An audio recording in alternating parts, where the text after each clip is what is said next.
Mes bien chers abonnés, pardonnez-moi car j'ai péché. Oui, j'ai péché car dans notre dernière vidéo sur le mégalodon, on a dit du mal de Jurassic World et ça se fait pas. Ça, c'est un grand péché, mes bien chers abonnés. Alors, il va falloir que j'expie. Et j'ai longtemps cherché quelle serait la meilleure façon d'expier cette faute. Et là, j'ai eu la révélation, l'illumination. Je vais me retaper cette purge qu'était Jurassic World 2 Fallen Kingdom. Eh oui, je vais soigner le péché par le péché, exactement. Vous avez tout compris. Alors on avait aussi dit qu'on ferait pas de vidéo critique sur Jurassic World 2, mais ceci n'est pas une vidéo de critique de Jurassic World 2, car on va pas parler du contenu scientifique du tout. Au final, ça va être juste moi en train de souffrir, en train de regarder ce film. Parce qu'il faut rappeler quand même le but de débunkage et pénitence, c'est quand même de me voir souffrir. Et quoi de plus douloureux que de voir la saga Jurassic Park se faire massacrer une fois de plus par une suite des plus déplorables. Non, Jurassic Park 3 était déjà franchement douloureux, mais là, Jurassic World 2 est passé bien au-delà de la barre du douloureux. Mais tout ça, je vais l'expliquer évidemment au fur et à mesure du visionnage. Et puis l'avantage de Jurassic World 2, c'est qu'il respecte tout à fait les règles de débunkage et pénitence, à savoir, la première règle est que le contenu analysé doit être incroyablement douloureux à regarder, ou à analyser, ou à lire, ou quoi que ce soit, et surtout la deuxième règle est que le contenu analysé doit avoir plus de succès que notre chaîne. Donc Jurassic World 2 respecte parfaitement ces deux règles. Il y a quand même quelque chose à admettre au niveau des bons points sur Jurassic World, c'est que c'est quand même bien foutu, les images sont belles. Oh mais non, pas what is that. Attendez les gars, on est dans un monde où ça fait 15 ans qu'on a ramené les dinosaures à la vie, le mec il vous dit what is that. Le mec il voit une ombre de 5 mètres de haut passer dans les arbres en les faisant bouger, et il est encore là en train de se demander qu'est-ce que c'est. T'es venu sur une île chercher des restes de dinosaures, une île qu'on sait peuplée de dinosaures depuis 15 ans. De où tu sors what is that? De où tu sais pas ce que c'est quoi. Et puis lui c'est pareil là, il y a ses potes qui sont en train de lui dire de rentrer et il dit qu'il entend pas, mais tu crois pas que si tes potes te disent de rentrer c'est précisément parce qu'il y a un dinosaure derrière toi? Non mais t'es vraiment un gland à ce point. Cliché du mec qui regarde la menace pendant 15 secondes en criant oh mon dieu. Non mais franchement. What is that? Et l'autre qui a encore l'air surpris de voir un dinosaure à Jurassic World, tu sais? Non mais c'est exactement ça, hein. Le mec est surpris de voir un dinosaure. Oh bah dis donc, je l'avais pas vu venir celle-là. Genre il pensait qu'ils étaient tous morts, tu sais. Et morts de quoi d'ailleurs? De quoi ils seraient morts les dinosaures sur l'île, puisque justement, dans Jurassic World 1, ils n'ont pas reparlé du truc de la lysine, donc c'est qu'a priori ils l'ont pas refait la déficience en lysine. Donc de quoi les dinosaures seraient morts de toute façon. Bon après, big up pour avoir montré le T-Rex dans les 15 premières secondes du film. Là je suis plutôt d'accord. Et là pareil, cette vision du mosasaure qui sort de l'eau est franchement impressionnante. Là, moi je suis pour, je suis 100% pour. Bon. Alors la compagnie InGen qui a envoyé les trois, enfin toute cette compagnie de mercenaires chercher de l'ADN d'Indoraptor, non d'Indominus, c'est pas encore l'Indoraptor, a quand même vu 3 de ses employés se faire, se faire défoncer la gueule et mourir. Je me demande comment ils vont justifier ça. Hein? Vous faites pas de bilan à la fin de l'année sur la quantité de morts? Le générique qui vous annonce la suite du film, ça va brûler. Ça va brûler.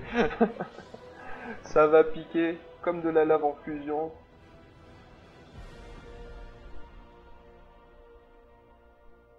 Ça va piquer comme de la lave en fusion.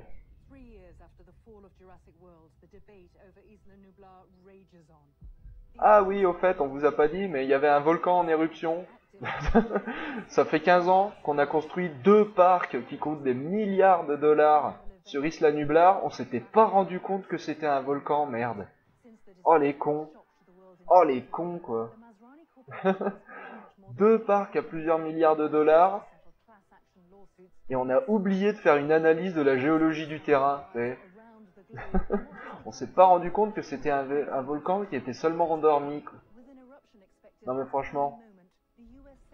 Non mais je sais bien qu'on construit des parcs super chers, on a construit un parc super cher à Vulcania, hein, mais c'est parce que les volcans sont le cœur de l'attraction. Pas parce qu'on a voulu faire autre chose par-dessus. Là, on a vraiment balancé du fric à construire un truc qui était presque condamné, et dangereux en plus. Caméo de Jeff Goldblum. Alors je vais vous terminer le débat pour vous, hein. La seule raison pour laquelle on ne garderait pas les dinosaures, c'est pour la simple et bonne raison que ces dinosaures n'ont rien à foutre là. C'est une espèce invasive sur cette île.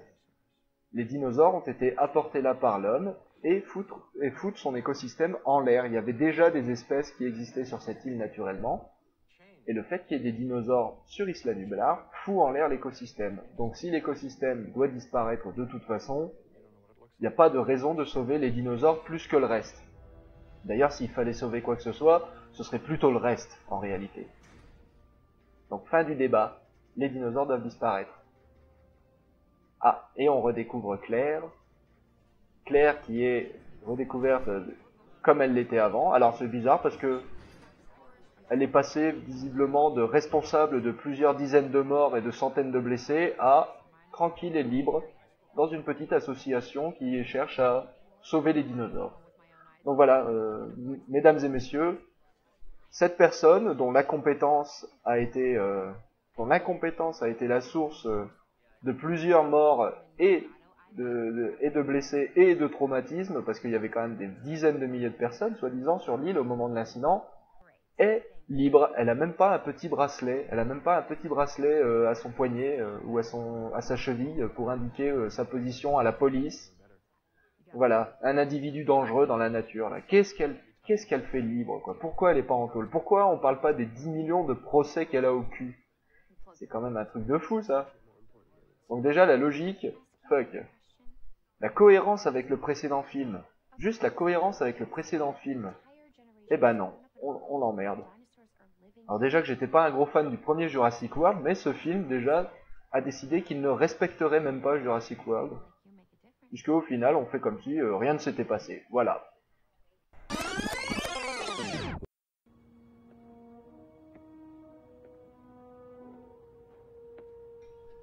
Ces 3 notes vous ont été offertes par Nostalgie Facile. Nostalgie Facile parce que c'est plus facile d'attirer les gens avec de la nostalgie qu'avec un contenu réellement intéressant. I work for Ben Lockwood. We actually met once 7-8 years ago, and you don't remember. Of course, I remember. Et évidemment, on n'a jamais entendu parler de Monsieur Lockwood avant. Hein, donc, qu'est-ce qu'on va faire? On va réinventer l'histoire, bien sûr. Allez, suivez-moi, Claire. Je vais vous expliquer tout ce qu'il faut pour expliquer ce trou scénaristique gigantesque qu'est Monsieur Lockwood et pourquoi on n'en a jamais entendu parler dans la saga Jurassic Park. Nous avons une île parfaite pour les dinosaures. Isla Sorna. Donc voilà, on va déplacer les dinosaures sur une nouvelle île parce que ça suffit pas de foutre en l'air l'écosystème d'une seule île. Il faut déplacer ces espèces invasives sur une nouvelle île. Voilà. Et on va sauver 11 espèces. Bon, on va sauver 11 espèces en prenant qu'un couple de chaque, façon Arche de Noé, histoire d'assurer une consanguinité formidable. Mais sinon, on va sauver 11 espèces. On va les sauver au moins pour les 10 prochaines années. Après, on verra. Mais juste assez pour foutre en l'air l'écosystème de cette île-là. Voilà. Comme ça, on aura foutu en l'air 2 îles. C'est formidable, hein? John said it best. These creatures don't need our protection. They need our absence. Alors là, il vient de balancer la pire bombe sur le scénario du film. John l'a dit, ces animaux n'ont pas besoin de notre protection. Et vous savez quand il l'a dit? Il l'a dit à la fin de Jurassic Park 2 The Lost World. Vous vous rappelez de Jurassic Park 2 The Lost World? Hein? C'est le film qui a exactement le même scénario que celui-là. Alors, c'est un problème pourquoi, là, cette citation de John Hammond? Parce que John Hammond, il le dit à la fin de The Lost World 2, cette phrase, dans une interview télé. Donc ça veut dire que toutes les erreurs commises pendant Jurassic Park, durant le film Jurassic World 2, ont déjà été faites dans Jurassic Park 2 et qu'ils l'admettent. C'est surtout ça le truc.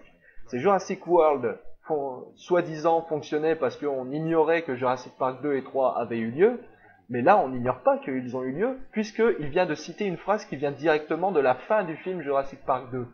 Donc, ça veut dire que Fallen Kingdom se passe après Jurassic Park 2, et donc que toutes les erreurs qui sont commises dans Jurassic World 2 ont déjà été commises dans Jurassic Park 2. Donc ils refont exactement les mêmes conneries. Et en plus, l'autre problème, c'est qu'il existe une autre île avec des dinosaures qu'on découvre dans Jurassic Park 2. Alors qu'est-ce que c'est que ces conneries?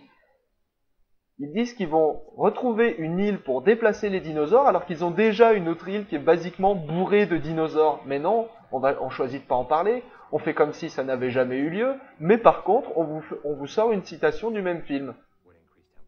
Bah, je suis désolé, mais si vous ignorez que l'existence de Jurassic Park 2, vous ignorez la rédemption de John Hammond qui est soudainement devenu un écolo, et vous ignorez la phrase qu'il a dite à la fin du film. Ou alors vous citez cette phrase, mais dans ce cas-là, faut faire comme si l'histoire de Jurassic Park 2 avait eu lieu, mais faites pas comme... Prenez pas que ce qui vous intéresse. Bah oui, alors du coup, on peut comparer tout ce film à Jurassic Park 2, voilà, on recrute une équipe, on va sur l'île, on découvre qu'il y a une équipe parallèle qui veut prendre les dinosaures à des fins personnelles, pour en refaire quelque chose qu'on n'a pas envie qu'ils en fassent, ils vont ramener les dinosaures sur le continent, et bizarrement, il y a un carnivore qui va devenir... complètement berserk sur le continent et se mettent à tuer tout le monde. Dis donc, c'est une histoire qu'on n'a jamais vue, ça. C'est des conneries qui n'ont jamais été faites. Oh putain. Voilà pourquoi j'aime pas ce film. Ce film vous prend pour des glands. Ce film croit que les fans de Jurassic Park ont oublié la saga Jurassic Park. Voilà. Non, mais on va faire comme si rien ne s'était passé, mais on va quand même faire des références à des trucs qui se sont passés. Bah non, soit tu fais comme si c'était pas passé, soit... Ah! Bref. Et évidemment, Claire retourne voir Owen qui en est toujours au même point, c'est-à-dire que c'est toujours un mec qui vit dans une caravane. Voilà, et on reprend les mêmes et on recommence, littéralement. On reprend littéralement les mêmes et on recommence. C'est exactement la même scène, quasiment mot pour mot, que celle de Jurassic World 1. On a, les personnages n'ont pas évolué d'un pouce. Ils s'aiment mais pas trop, ils sont ensemble mais séparés. Ils vivent leur vie chacun de leur côté, mais voilà. Plan cul avec avantage, voilà, j'en sais rien, ce que c'est que leurs conditions. C'est compliqué sur Facebook. Voilà. Blue is alive. Jesus, You Claire. raised her, Owen. You spent years of your life working with her. You're just gonna let her die? Bah, bien sûr qu'il va la laisser crever, elle a essayé de le bouffer au moins 4 fois. C'est pareil, ça. T'as pas vu le film avant ou il faut le repasser là? Ah bah oui, et comme Blue se transforme soudainement en Pikachu, donc Blue c'est le raptor qui a essayé de bouffer Owen après à peine 20 minutes de film dans le précédent. Je ne sais pas si vous vous rappelez. Et là soudainement, il va falloir que dans ce film, Blue devienne une sorte de Pikachu, c'est-à-dire un chien, un animal serviable et bien élevé, qui va jamais, mais jamais de la vie, essayer de croquer Owen une seule fois. Alors du coup, qu'est-ce qu'on fait? Bah, on réécrit l'histoire de Blue. Voilà. Donc comme je le disais, ce film a tellement pas de respect pour la saga Jurassic Park qu'il emmerde même le film dont il est censé être la suite, c'est-à-dire Jurassic World. Ce film n'a pas de respect pour Jurassic World, et c'est peu dire. Il n'y a déjà aucun respect pour Jurassic World qui n'avait lui-même aucun respect pour Jurassic Park. Donc en gros...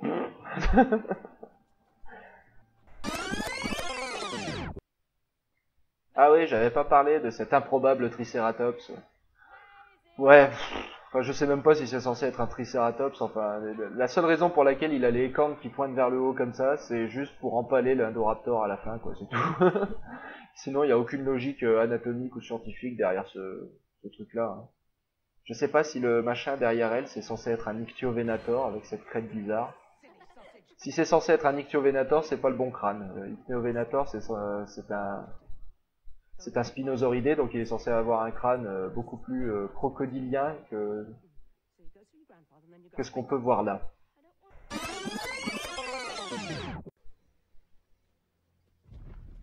Nostalgie Facile vous présente la scène du brachiosaure de Jurassic Park 1.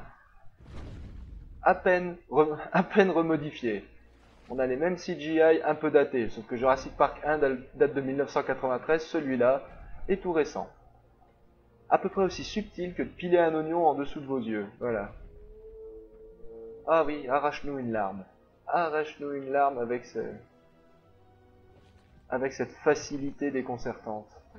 Donc non, c'est une autre raison pour laquelle j'aime pas ce film. Enfin, ce film est difficile à regarder, c'est parce qu'il est absolument il veut tellement vous faire chialer avec de la nostalgie que je veux dire, c'est fait avec tellement peu de subtilité, c'est surtout ça, c'est fait avec tellement peu de subtilité que je vois pas vraiment l'intérêt. Et puis d'ailleurs, parlons-en de ce brachiosaure. Depuis quand le brachiosaure est libre dans la nature? Depuis quand il y a des dinosaures libres dans la nature sur cette île? Parce que si vous vous rappelez Jurassic World 1, il n'y a que le T-Rex, l'Indominus et Blue qui sont libres à la fin du film, et les ptérosaures. Donc de où le brachiosaure se balade en liberté dans le parc? De où le brachiosaure est en dehors de son enclos? Je veux dire, c'est arrivé quand? C'est arrivé comment? C'est arrivé pourquoi? C'est n'importe quoi. Regardez cette scène. Il y a des dinosaures partout. Il y a des dinosaures partout sur l'île, alors que basiquement, il n'y en avait aucun de libre à la fin de Jurassic World 1. Alors qu'est-ce qu'ils ont fait? Ils ont coupé le courant sur toute l'île. Ils se sont dit que c'était une bonne idée de couper le courant sur toute l'île à la fin du 1. C'est quoi là? Qu'est-ce qui s'est produit? Vous voyez, la cohérence avec le premier Jurassic World n'est même pas assurée, quoi. Fuck you, movie.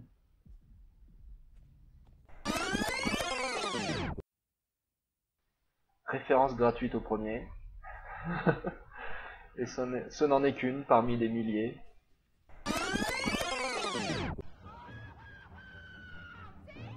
Ah, mesdames et messieurs, voici le Baryonyx. Le Baryonyx qui est à l'épreuve de la lave. Regardez ça, voilà. Ah, oups, j'ai pris un peu de lave sur la tête. C'est dommage. Et surtout le Baryonyx qui a tellement la dalle, hein, que malgré le fait qu'il se prend de la lave sur la tête, il continue à vouloir les bouffer. Et ouais, il a... Non mais regardez-moi ça. Il vient de passer sa tête au travers, quoi. Je veux dire... T'as faim à ce point-là, sérieusement? T'es affamé au point de vouloir bouffer des gens à travers un rideau de lave en fusion, quoi. Mais c'est vraiment... Et on est censé croire ça, surtout. On est censé trouver ça crédible.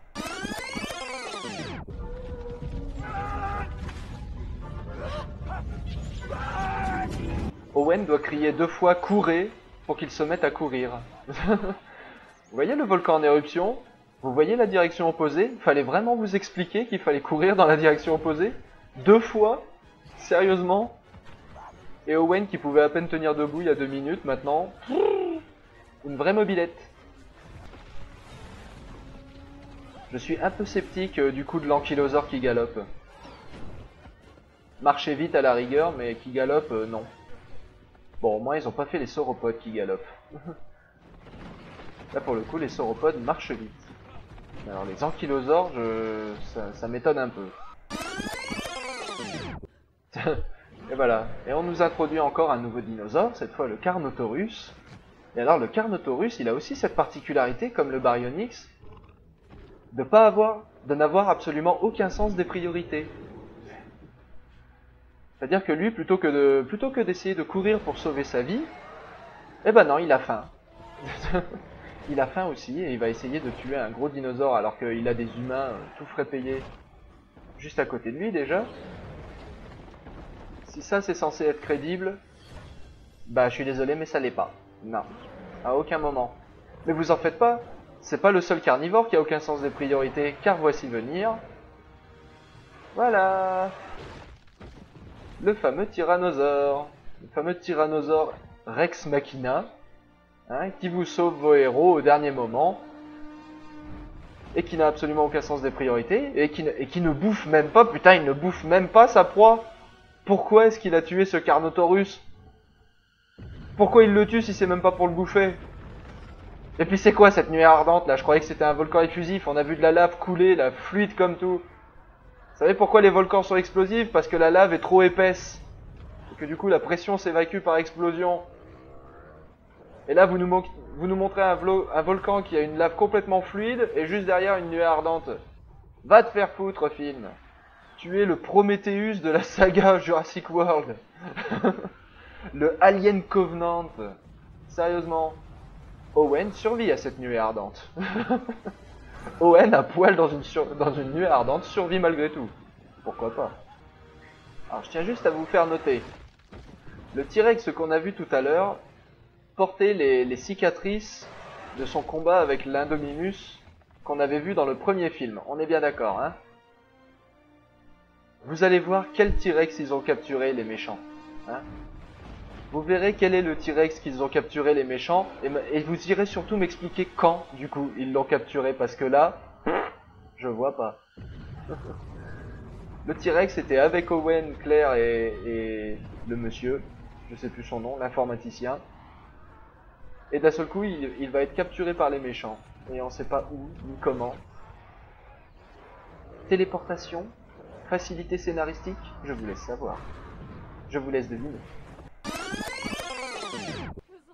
Oh bah finalement, on a survécu à l'explosion. Oh bah finalement, il y a peut-être des dinosaures qui vont pouvoir survivre à cette éruption volcanique. Référence à Jurassic Park 2 qui n'existe pas, soi-disant. Voilà, voilà. Dis donc, la scène du camp avec tous les militaires et tous les dinosaures capturés. On n'a jamais vu ça non plus. Bah oui, parce que vouloir sortir les dinosaures de cette île est la meilleure des idées du monde, comme l'a dit Malcolm. La pire idée dans toute la longue et triste histoire des mauvaises idées. Et encore une meilleure idée, c'est de vouloir arracher les dents aux mêmes dinosaures. Hein?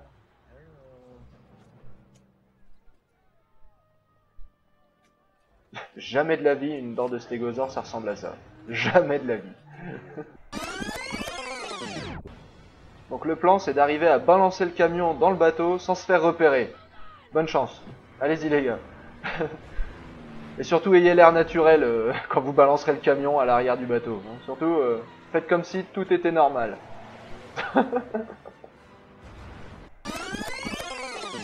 Oh, je vous parlais des oignons tout à l'heure et de comment vous les pilez sous les yeux pour vous tirer des larmes. Hein? Vous reprendrez bien un petit peu de subtilité, là. Allez, un deuxième service. Qu'est-ce que c'est triste, hein? Hein, il n'y avait absolument aucun moyen que les dinosaures échappent à ce cataclysme, non. À part ici, ici, là et peut-être un peu là aussi. Mais sinon, aucun moyen. Aucun moyen.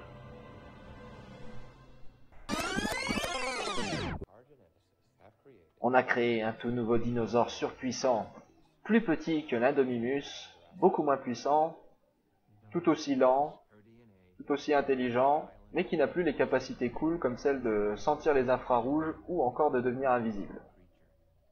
Mais il est vachement bien cet Indoraptor, lui.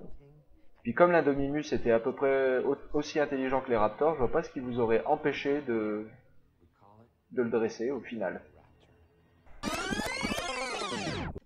Cette scène qui consiste à soigner un dinosaure blessé n'a jamais été vue non plus dans Jurassic Park 2. Absolument jamais.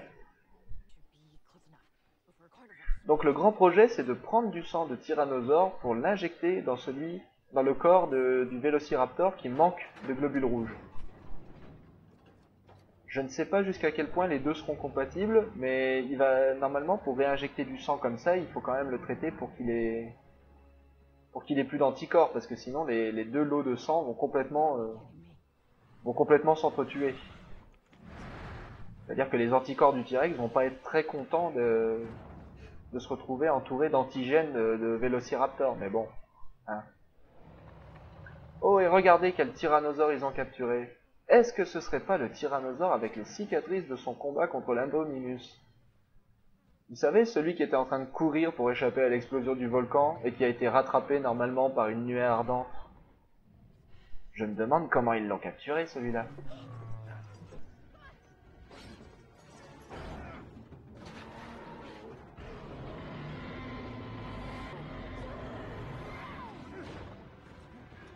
Cette vision d'Owen sautant à travers la bouche du tyrannosaure était tout à fait crédible. Ah dis donc, qu'est-ce que j'ai eu peur pour lui. J'ai eu les jetons qui se fassent attraper par les CGI. Sérieusement. Et maintenant nous suivons la petite fille qui se prend pour James Bond et va nous faire une opération survie et espionnage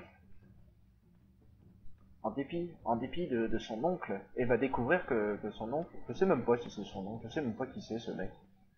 Elle va découvrir que le méchant monsieur est en fait un traître, et qu'il veut vendre les dinosaures pour faire des armes.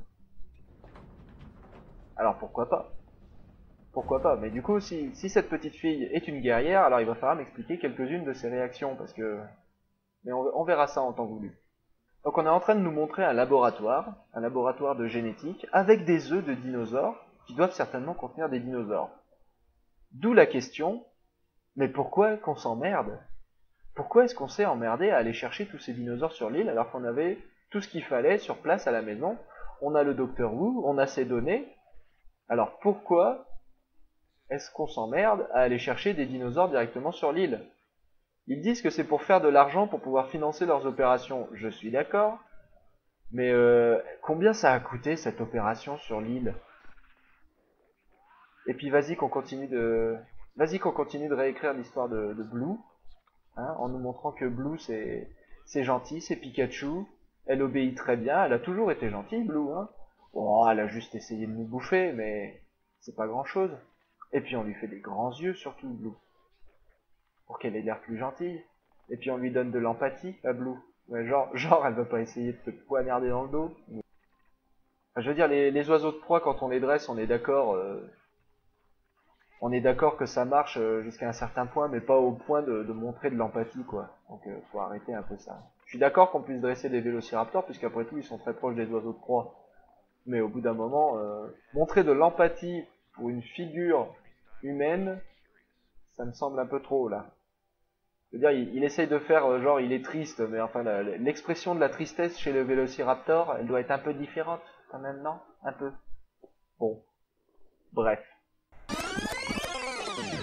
English, Henry. It needs a mother. L'Indoraptor a besoin d'une maman, sinon on pourra pas l'adresser. À part qu'Owen n'a jamais eu besoin de maman pour dresser les raptors, donc de où sort cette logique, encore une fois, on se le demande. Suffit de la prendre dès le berceau, et puis de l'imprégner, de lui faire croire qu'elle est humaine, et puis voilà. Votre Indoraptor est prêt.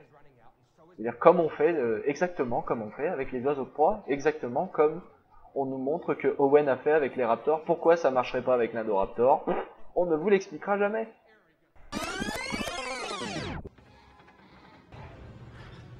Et encore une référence gratuite, hein, la chèvre de Jurassic Park 1.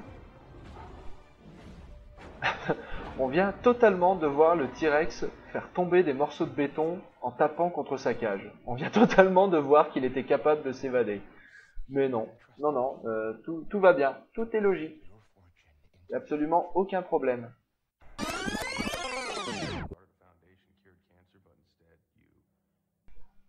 Cette conversation n'a aucune raison d'être si méchant monsieur ne vient pas demander à Owen de dresser ses Indoraptors.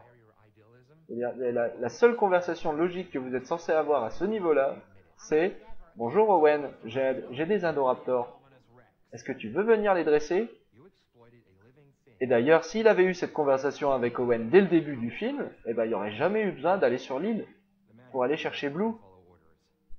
Ils auraient juste eu à aller chercher Owen. Bonjour, viens dresser nos Indoraptors. C'est pour quoi faire, je te le dirai pas. Ou bien il aurait fallu lui mentir, puisqu'apparemment il est mythomane, le mec. Donc voilà, il aurait fallu le mitonner. Et puis au bout d'un moment, Owen, un peu à court d'argent, aurait probablement fini par céder. Mademoiselle MacGyver est encore... Elle est encore en train de faire la super espionne, super survival, hein. Donc j'insiste là-dessus, mais ça va avoir son importance. J'insiste beaucoup là-dessus, mais ça va avoir son importance. Miss Survival grimpe sur les toits. Elle est capable de faire de ce manoir... Son manoir, c'est son petit jouet, quoi. Hein. Elle en fait ce qu'elle veut, elle va où elle veut, comme elle veut. Il n'y a aucun souci.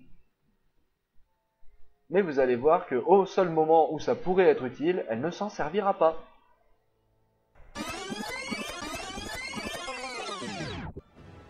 Là, on entre vraiment dans le moment du film qui a commencé à me faire taper la tête contre les murs, là.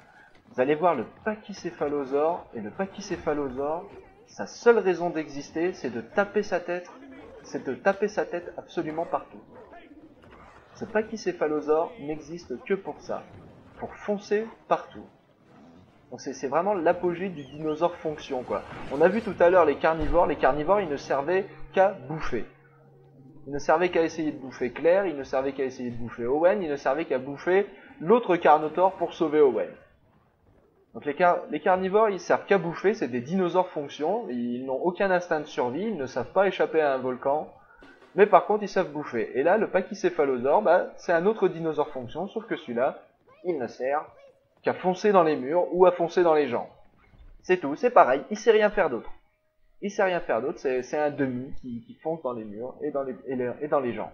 Donc voilà, ça c'est gonflant parce que c'est de la paresse d'écriture, d'une part, et puis de deux, ça réduit les animaux simple utilité qu'ils ont pour les humains, quoi. Donc ce film-là, qui essaie de prétendre être écolo parce qu'il nous montre des gens qui essayent de sauver les dinosaures parce que c'est beau de sauver les espèces, hein, nous montre des écolos qui veulent juste réintroduire des espèces invasives dans d'autres environnements, et il nous montre des écolos qui essayent de sauver des dinosaures qui ne sont que des fonctions, voilà. Donc des animaux qui n'ont même pas un comportement d'animaux normaux, donc non. Raté petit film, hein. Raté petit film, belle tentative de vouloir faire semblant d'être écolo, mais non. Merci pachycéphalosaure con comme un balai. J'espère qu'on te reverra quand on aura d'autres trucs à défoncer à grands coups de boule. The Indoraptor.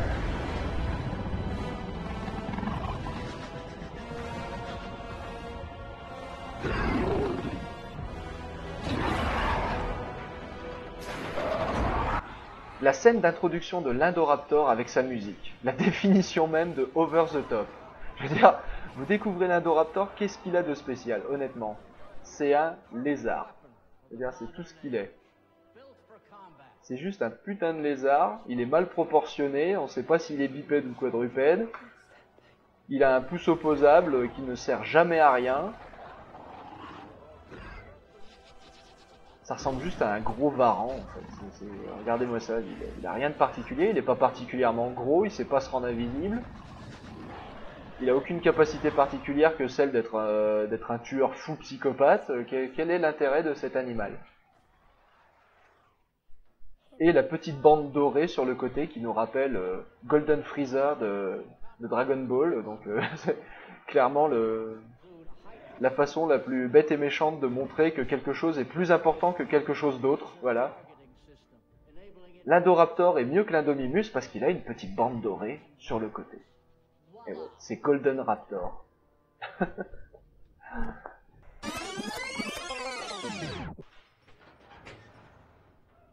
Et on en arrive au point culminant du film. Alors j'ai dit tout à l'heure que ce film reproduisait exactement le même scénario que Jurassic Park 2, avec les gens qui produisaient exactement les mêmes conneries que dans Jurassic Park 2. Alors là, je suis désolé, je me suis trompé. Il s'apprête à en faire une qui est encore pire. Il fait une connerie qui est encore plus, tellement une connerie, c'est tellement évident que c'est une connerie que ça en devient grotesque, quoi. C'est vraiment la scène la plus grotesque du film. Regardez l'Indoraptor. Hop, je bouge ma queue. Je fais un sourire à la caméra. C'est du cartoon. C'est du cartoon, là. C'est le chasseur Elmer en train de vouloir arracher une dent à Bugs Bunny. Rajoutez les oreilles de lapin à l'Indoraptor et vous avez Bugs Bunny qui est en train de se payer la tronche. Il est en train de se payer la tronche de Elmer, quoi. Regardez. Et hop, le petit sourire, quoi, sérieusement. Et ça, vous voulez me faire croire que ça, faut que je le prenne au sérieux? Et surtout ce qui va se passer maintenant. Alors, regardez ce qui va se passer maintenant, là. Le film qui, depuis le début, est gentil comme tout, bam, vient de nous montrer l'Indoraptor en train de trancher un bras pour bien établir que l'Indoraptor, il est méchant. Non, je suis désolé. Là, c'est d'une, c'est de la légitime défense. Il essayait quand même de lui arracher une dent à vif, l'autre. Et puis de deux, bah, comment tu veux qu'on trouve cette scène dramatique après ce que tu viens de nous montrer, quoi? Je veux dire, comment tu veux qu'on trouve une scène dramatique après nous avoir montré que l'Indoraptor, basiquement, c'était un petit farceur et qui faisait des petits sourires en coin. Donc là, c'est vraiment la scène qui m'a donné envie de me barrer. Parce que, d'une part, tout ce qui précédait était très chiant et... Enfin voilà, on vient de se prendre 20 minutes de blabla et de vente aux enchères dont on se fout totalement. Et puis là, on se tape une scène tellement grotesque que... Non. Alors ce monsieur en composant le code a totalement pas marché. Regardez bien, je vous repasse la scène du code, voilà, du digicode. Vous allez voir que le code a totalement pas marché quand il a appuyé sur le bouton. Et le 7, ok, le 3 il a marché qu'une fois, et le dièse n'a pas marché du tout. Donc, jamais de la vie, cette porte d'ascenseur ne devrait se fermer. Bien essayé, mais une fois de plus, c'est raté.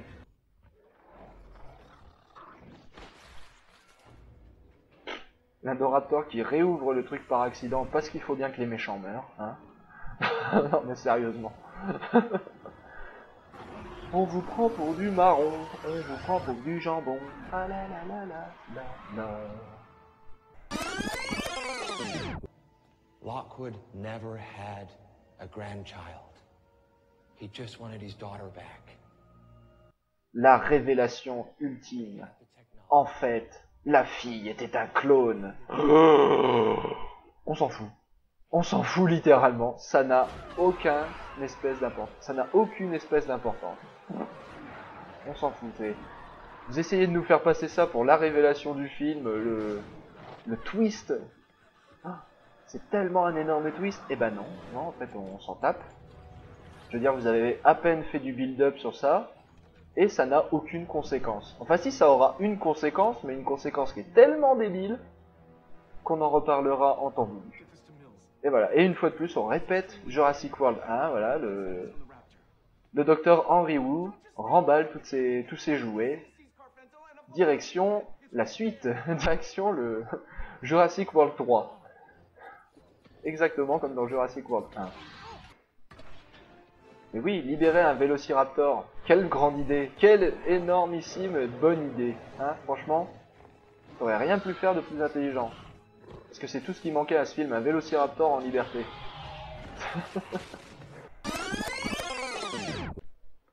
Et là, le film se transforme maintenant en survival horror. Donc on a eu le droit au film catastrophe, et maintenant ça devient un survival horror dans un manoir. Avec évidemment des grosses références putassières à Jurassic Park 1, puisqu'on voit l'Indoraptor taper de sa griffe quand il est agacé, exactement comme les Vélociraptors du premier, de Jurassic Park 1. Évidemment, l'Indoraptor dont on nous a tellement vanté les mérites est con comme un balai, pas capable de voir qu'il y a des humains juste en dessous de lui, humains qui doivent d'ailleurs schlinguer la mort, parce que ça fait juste 2 jours qu'il court dans tous les sens, à essayer d'échapper à des volcans et à des dinosaures carnivores qui ne savent faire que bouffer. Hein. Bref. Tiens, on rétablit l'électricité, ce qui met en danger nos protagonistes. Je me demande dans quel film j'ai déjà vu ça. Hein?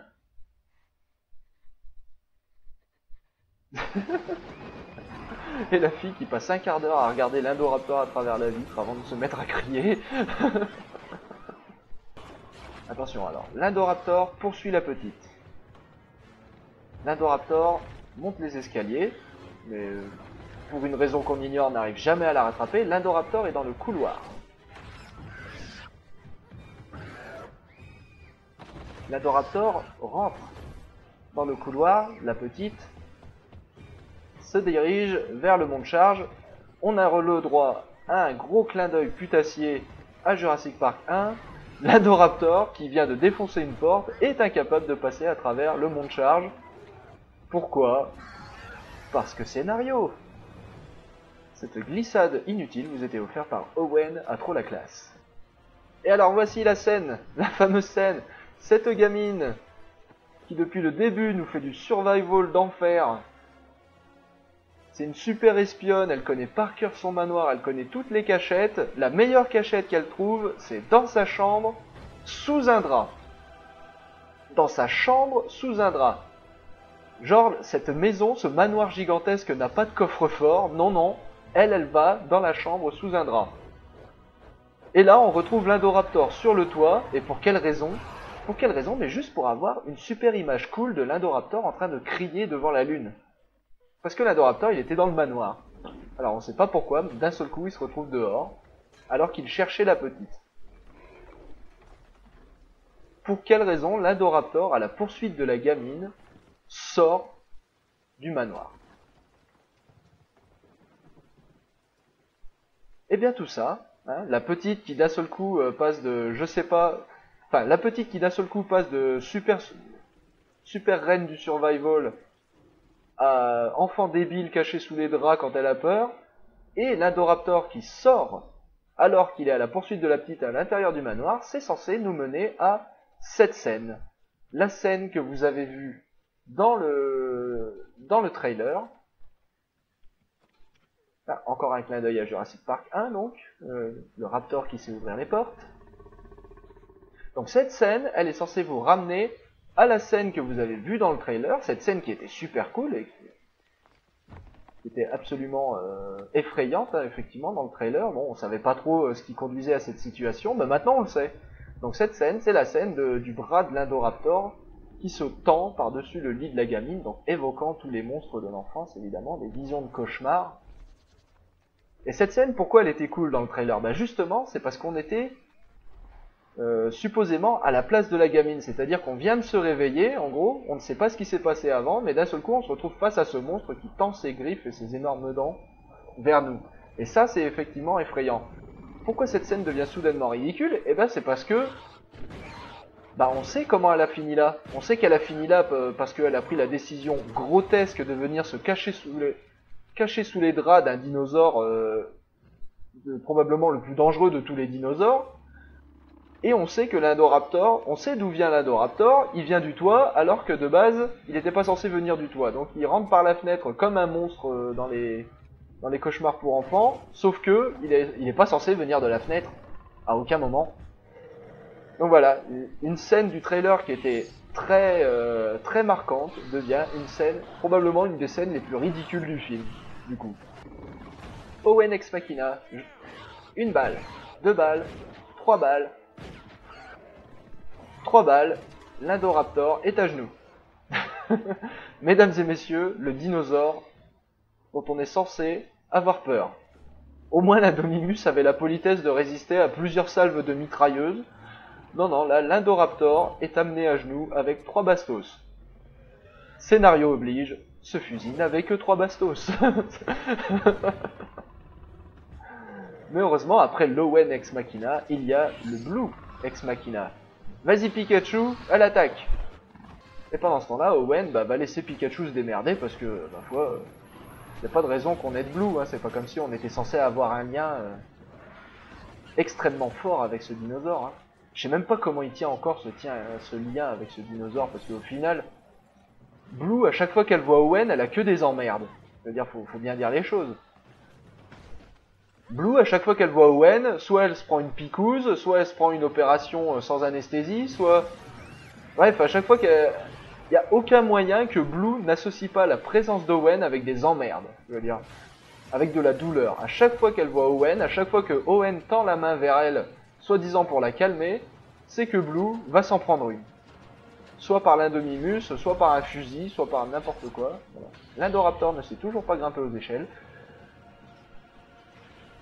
Donc, non, il n'y a aucun moyen que Blue soit le gentil animal à son pépère qu'on essaie de nous faire croire, quoi. Je suis désolé, c'est jamais de la vie. Jamais de la vie, Blue est un gentil chien-chien, quoi. Déjà qu'elle n'était pas un gentil chien-chien dans le film précédent, mais même si tu oublies ce qui se passe dans le film précédent, c'est pas possible que Blue soit aussi obéissante et aussi dévouée à Owen que ça. Owen est une source d'emmerde depuis le début. Meilleure idée du monde. Deuxième meilleure idée du monde. Je sais pas, tu voudrais pas lui dire d'aller attaquer un truc qui se trouverait genre super loin, non? Non? Plutôt que de lui dire d'attaquer Owen, qu'est-ce que c'est que cette idée à la con? C'est-à-dire, et d'où vous avez la coordination pour cette idée de merde? Et voilà pourquoi le Triceratops a les cornes dressées vers le haut. Juste pour que le putain d'Indoraptor s'empale dessus. Et que Blue s'en sorte, les doigts dans le nez. Voilà. Comme si de rien n'était. D'ailleurs, on remarquera que ce crâne fossilisé est particulièrement robuste, hein, normalement. Enfin, je veux dire, tu vois les fissures qu'il y a dedans, tu te dis que, bon, quand même, si tu poses un truc trop lourd dessus, ça risque quand même de s'effondrer. Non, le crâne, il reste comme ça. Sans aucun souci. Mais il faut un 4e acte à ce film, donc on va ressortir les violons. Oui, madame. Encore une petite couche de subtilité par-dessus ça. tous les dinosaures vont mourir si on ne fait rien. Alors qu'est-ce qu'on fait? Bah on les libère. Évidemment qu'on les libère tous. Y compris le tyrannosaure, parce que, je veux dire, étant donné ce qu'on sait des carnivores dans ce film, à savoir qu'ils ne servent qu'à être carnivores, je veux dire, hein, les brachiosaures ne servent qu'à nous faire couler des larmes, les pachycéphalosaures ne servent qu'à foncer dans les murs et dans les gens, et les carnivores ne servent qu'à bouffer les autres. Je veux dire, évidemment que c'est une grande idée de libérer les herbivores et les carnivores tous en même temps. Hein, évidemment que ça va causer aucun problème. Évidemment qu'ils ne vont pas essayer de s'entretuer. Ah bah tiens, non. Ils s'entretuent pas parce que... Ah bah parce que scénario. Mais oui. Et puis le bouton pour ouvrir la porte, c'est un gros bouton rouge. Je veux dire, évidemment, dans tous les manoirs, le bouton de la porte du garage est un grand bouton rouge. Ne le saviez-vous pas? Et il faut un code avec 2 clés, comme pour la bombe atomique. Et évidemment qu'on n'appuie pas sur le bouton rouge, évidemment qu'on va pas... C'est-à-dire, depuis le début, toute l'idée de ce film, c'est de vouloir sauver des espèces qui de toute façon ne doivent pas être sauvées, parce que c'est des espèces qui n'ont rien à foutre là, c'est des espèces invasives, donc évidemment qu'on n'appuie pas sur le bouton rouge. Mais ceci est sans compter sur cette histoire de clonage dont on a su qu'elle était si importante quand on nous a fait cette révélation, comme quoi la petite était un clone.